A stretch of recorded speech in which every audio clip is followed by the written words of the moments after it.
vamos a hablar de Franco. Ese es el título de la biografía que acaba de publicar el historiador turolense Julián Casanova. El libro ha salido a la venta y se presenta esta semana, el día 6 de marzo, en el Paraninfo de la Universidad de Zaragoza. Hablamos ya con Julián Casanova. ¿Qué tal? Bienvenido.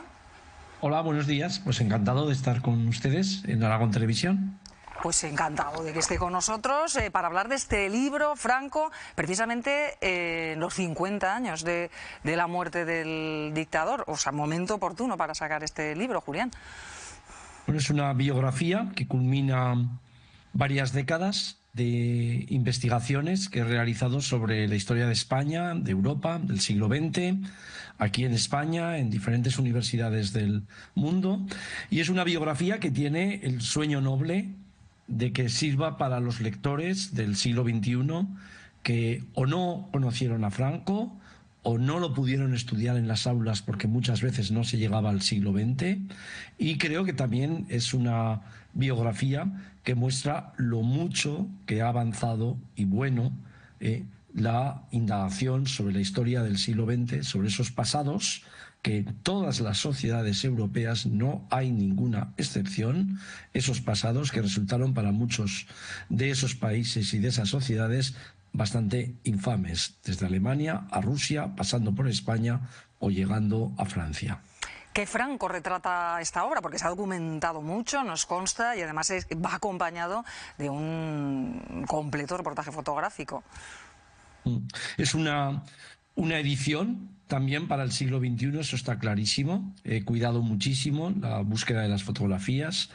Franco es un militar que va a África, que está en la guerra colonial en África, que participa en un golpe de Estado a la altura de julio del 36. Había sido, en medio de África y el golpe de Estado, director general de la Academia Militar en Zaragoza, que junto con sus compañeros africanistas gana una guerra después de que lo hayan aclamado caudillo y generalísimo, y que después de la guerra establece una dictadura de 40 años que empieza en amistad con Hitler y Mussolini, acaba en amistad con Estados Unidos en 1975. He cuidado mucho a toda la gente que saludó Franco a lo largo de su vida, y por supuesto que en los primeros momentos los principales son los líderes fascistas, y el último gran líder que llegó aquí, nunca lo vio un político democrático europeo, fue Gerald Ford, el presidente de Estados Unidos, el 31 de mayo de 1975,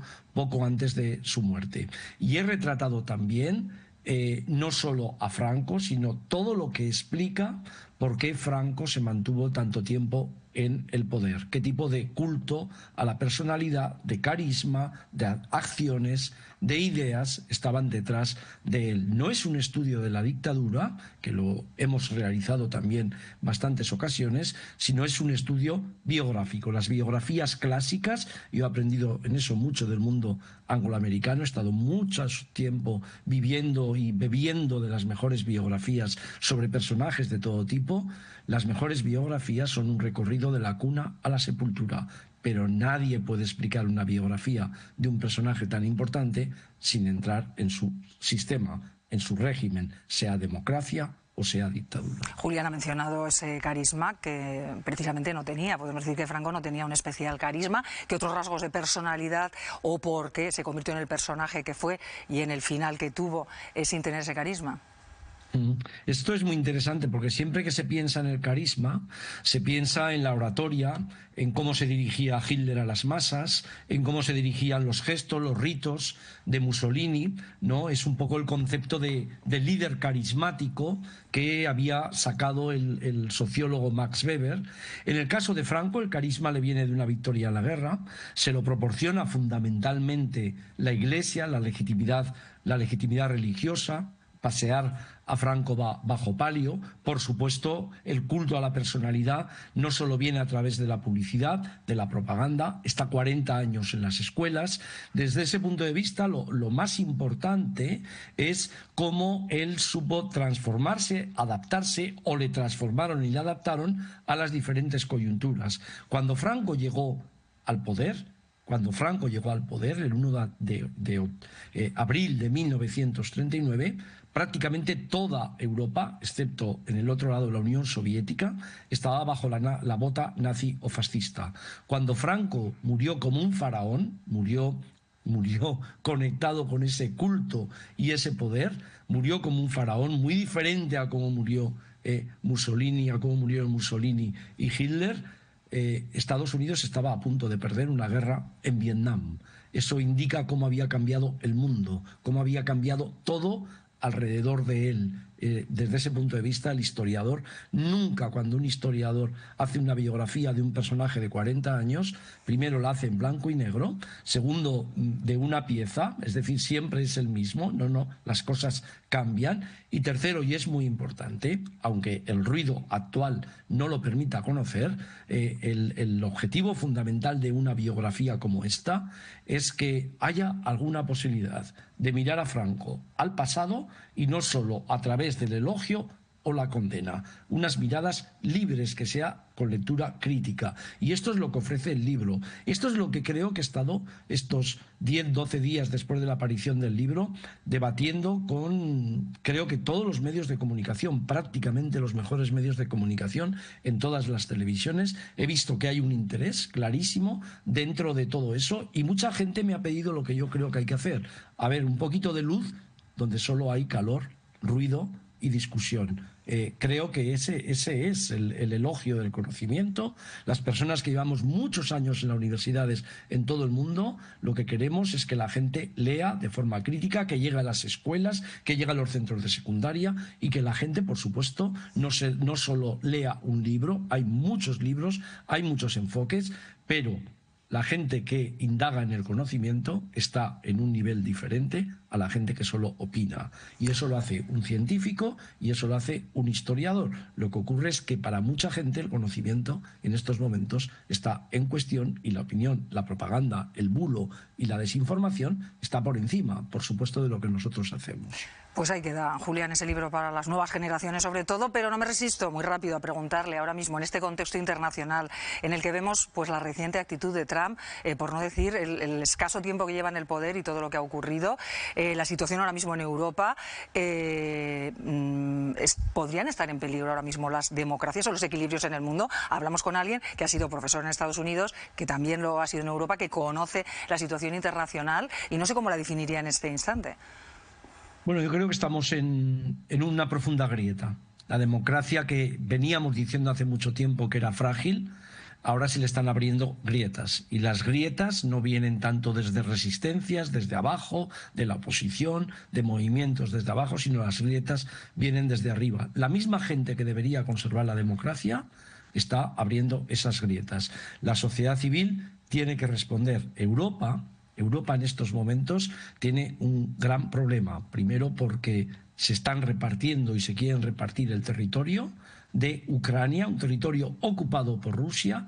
Dos países profundamente antagónicos hasta ahora están dejando al margen a Europa.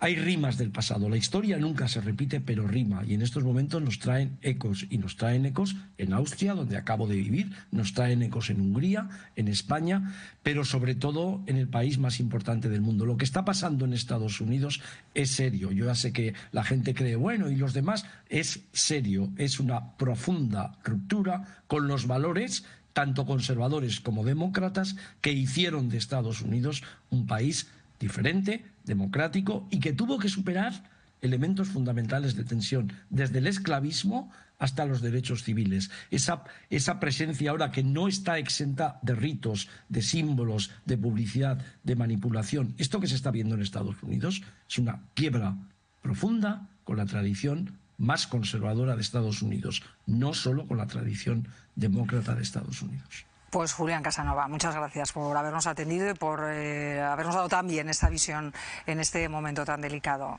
Un saludo y gracias. Un placer estar con ustedes. Buenos días. Bueno, Juan, pues voy contigo. No sé si quieres valorar el libro Franco, este libro de Julián Casanova, o empezar por el final, por esa situación delicada tras los últimos acontecimientos en torno a Trump y en torno a esa reunión última de la Unión Europea, porque tendrán que tomar una decisión, ¿no? ¿Hacia dónde va? ¿O hacia dónde vamos? Es que además coincidimos precisamente con Julián la semana pasada aquí también en los platos de televisión fuera, hablando cuando todavía no había ocurrido ese espectáculo dantesco que vimos el viernes en el despacho Oval con Vance, Trump y Zelensky. Julián ya me transmitía entonces, él que es un profundo conocedor de Estados Unidos, país en el que ha vivido mucho tiempo, la seria preocupación que le generaba ya no solo la llegada de Trump y de todos sus corifeos al poder, sino la capacidad que estaba teniendo, el golpe de pegada que estaba mostrando para desmontar un entramado legislativo y administrativo construido durante siglos. Vivimos en serio riesgo, estamos atravesando unas horas críticas y por supuesto los políticos europeos, ayer dieron una primera muestra, tienen que estar a la altura de estas horas críticas que viven las sociedades y la democracia liberal. Dicho esto, el libro de Franco es un libro muy necesario, coincidiendo con el 50 aniversario de su fallecimiento, en un momento en el que vemos como las encuestas indican que son precisamente los votantes más jóvenes españoles los que tienen ciertas simpatías hacia los métodos autoritarios de personajes como Trump, los que ven con cierto romanticismo lo que representó la dictadura franquista. Es un momento más necesario que nunca para explicar qué fue la dictadura, qué son las dictaduras y qué representó Franco, pese a que, como ha dicho Julián perfectamente, y así lo muestra en el libro, este no es un trabajo que pone a Franco frente a un tribunal y se le juzga, sino todo lo contrario. Es una manera de perfilar a un personaje que fue determinante en la historia española del siglo XX desde diversos ángulos. Y por eso este trabajo de Julián Casanova me parece muy honesto, porque él, que ha escrito libros muy críticos con Franco, como La Iglesia de Franco, en este sentido se pone como historiador un paso atrás y se limita a mostrar todos los perfiles que tiene un personaje que fue poliédrico, complejo y poco conocido pese a todo lo que se ha escrito sobre él. Venga, pues vamos a ir avanzando. Sí, Joan, yo soy de los que dice que hablamos demasiado de Franco, pero sí que es verdad que ejercicios como el de Julián Casanovas son bien recibidos, es decir, porque se habla mucho de Franco y se habla de Franco prácticamente cada día, como si Franco estuviera todavía en nuestras vidas para muchas otras cosas, pero sí que precisamente para lo que comentabas, ¿no? Para esas nuevas generaciones que siguen o que vuelven a idolatrar algunas actitudes del franquismo o del nazismo, pues está bien que sepan qué es eso, porque alabar con tanto ímpetu lo que ahora hace Trump o lo que incluso puede hacer, o algunos que lo hacen con Putin, bueno, es que esto ya lo vimos anteriormente y al final Exacto. acaba donde acaba. Ayer estábamos hablando contigo, Juan, precisamente, ¿no? Antes de entrar al plato, de una entrevista de anoche de Gabriel Rufián, y dijo una frase que para mí me pareció muy interesante, que es: hay que volver a provocar que Exacto. ser facha de asco o de vergüenza, que ser facha de vergüenza, porque es verdad, a día de hoy no da vergüenza ser facha, al contrario, es como que te realza, pero también viene en parte, seguramente, es culpa de que la otra parte, digamos, los demócratas o una parte de estos demócratas se han arrogado también una superioridad moral que cuando cuestionas algunas de sus opiniones, pues ya directamente eres facha. Y ya, pues, como ya directamente eres facha, te vienes también para arriba y ya a tope, ¿no? Bueno, pues chicos, hay puntos medios.